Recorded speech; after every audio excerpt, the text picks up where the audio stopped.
아침에 나로 주의 인자한 말씀을 듣게 하소서. 성도 여러분 안녕하세요. 월요일입니다. 오늘도 하나님의 사랑이 여러분들의 삶의 자리에 가득하기를 간절히 소망합니다. 말씀 한 곳 봅니다. 로마서 6장 8절부터 14절까지의 말씀을 봉독해 드립니다.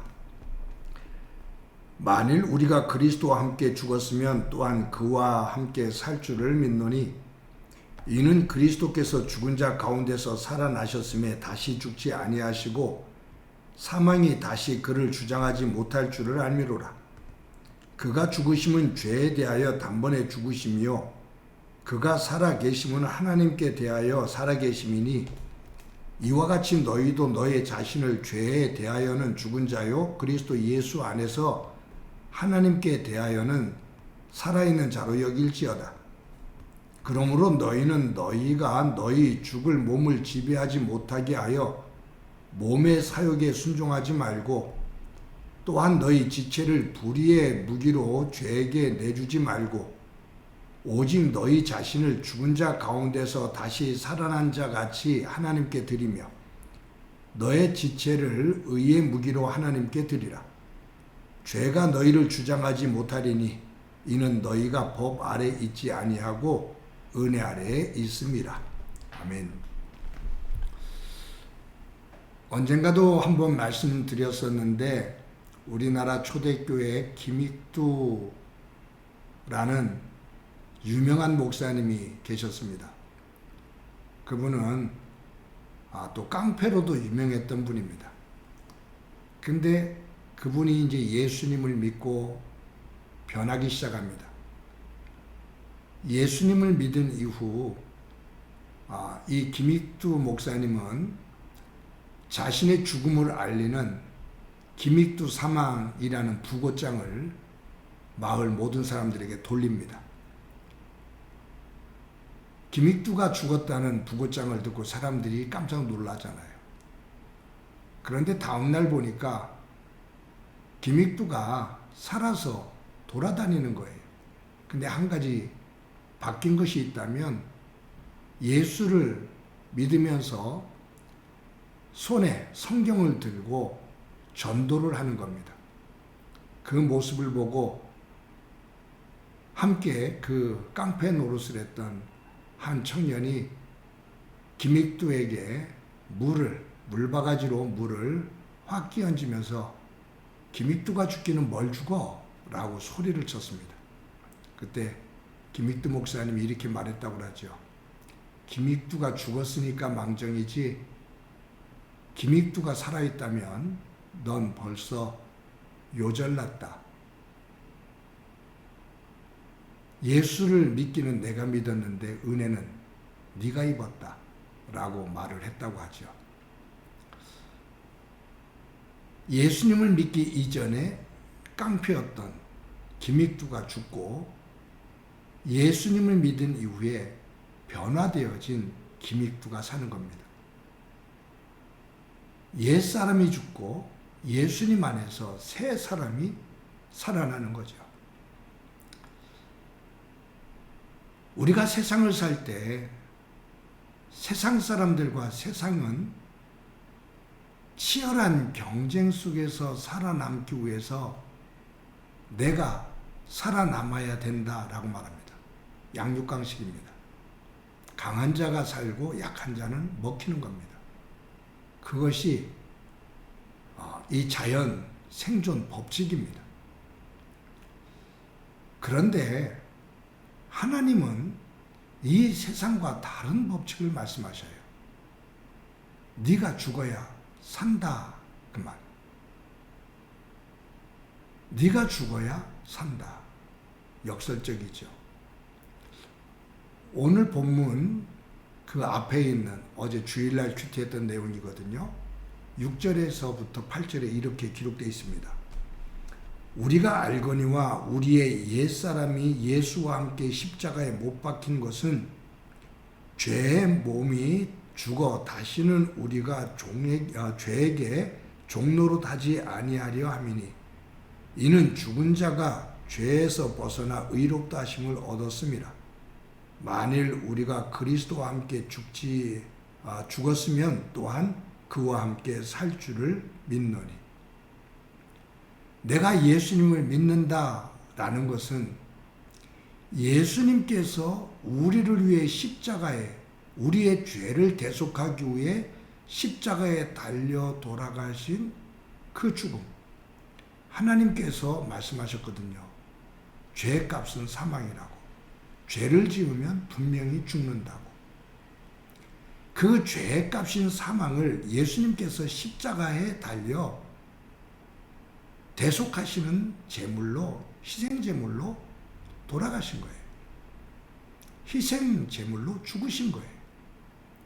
그 죄값으로 죽으신 예수님의 그 십자가의 죽음이 곧 나의 죽음입니다. 라는 거예요. 그러니까 예수님이 나를 위해서 십자가에 죽으셨다라고 믿는 이 믿음은 예수님과 함께 예수님을 알기 전, 예수님을 믿기 이전의 죄인된 내 모습이 주님의 죽음과 함께 내가 함께 십자가에 죽었습니다. 예수님께서 죽음의 권세를 깨고 부활하신 그 부활이 곧 내가 하나님의 자녀로서 거듭나는 나의 부활입니다. 라는 고백이에요. 즉 죽음이 없으면 부활이 없습니다. 죄를 깨닫지 않으면 은혜를 모르는 것과 마찬가지입니다. 죽음이 없으면 부활이 없다. 예수님께서 십자가에 죽으시고 부활하신 것처럼 내가 예수님을 믿어 내가 죄 안에서 죽고 하나님 안에서 생명으로 부활한다. 이것이 우리의 믿음의 내용이죠. 여러분, 우리가 신앙생활을 하면서 예수님을 나의 구주로 고백을 하면 교회는 성부와 성자와 성령의 이름으로 세례를 줍니다. 이 세례는 한 사람이 예수님을 믿어 거듭나는 것을 의미하는 의식입니다. 세례를 베풀 때 머리 정수리에 물을 끼얹잖아요. 3번을. 성부와 성자와 성령의 이름으로. 정수리에 물을 끼얹는 것은 내가 물속에 다 잠겼다라는 거예요. 즉 물속에 잠겼다라는 얘기는 2가지 의미라고 보는데, 내 죄가 정수리부터 발끝까지 다 씻겨졌다. 예수 그리스도의 보혈로. 또 한 가지는 내가 물에 잠겼다라는 얘기는 내 옛사람이 이제는 죽었다. 그리고 내가 거기서 일어섬을 통해서 내가 다시 거듭나 예수님 안에서 새로운 생명으로 하나님의 백성으로 다시 살아났다. 죽음과 거듭남의 삶, 죽음과 부활, 이 의미를 담고 있는 것이 세례입니다. 예수 그리스도의 십자가의 죽음, 그것이 곧 나의 죽음이다. 예수 그리스도의 부활이 나의 부활이다. 죄에 대해서는 죽고 의에 대해서는 살아나는 것, 그것이 예수님을 믿는 믿음의 내용이다, 그 말이에요. 여러분, 오늘 본문에 보면 이 6절부터 14절까지에 보면 동사가, 중요한 동사가 3개가 나와요. 여기에 보면 6절에 이렇게 말하죠. 우리가 알거니와, 어제 본문 가운데 하나예요. 우리가 알거니와, 즉 우리가 안다. 무엇을 아느냐? 예수님과 함께 내 옛사람이 죽었다. 더 이상 그 죄가 나에게 왕노릇하지를 못한다. 그리고 여기에 보면 11절에 보면 뭐라고 기록되어 있냐면, 그 11절 하반절에 보면 그리스도 예수 안에서 하나님께 대하여는 살아있는 자로 여길지어다. 내가 예수님과 함께 죽은 것을 내가 안다. 주님의 십자가의 죽음이 곧 나의 죽음인 것을 내가 안다. 이제 그분의 부활이 나의 부활로 내가 믿는다.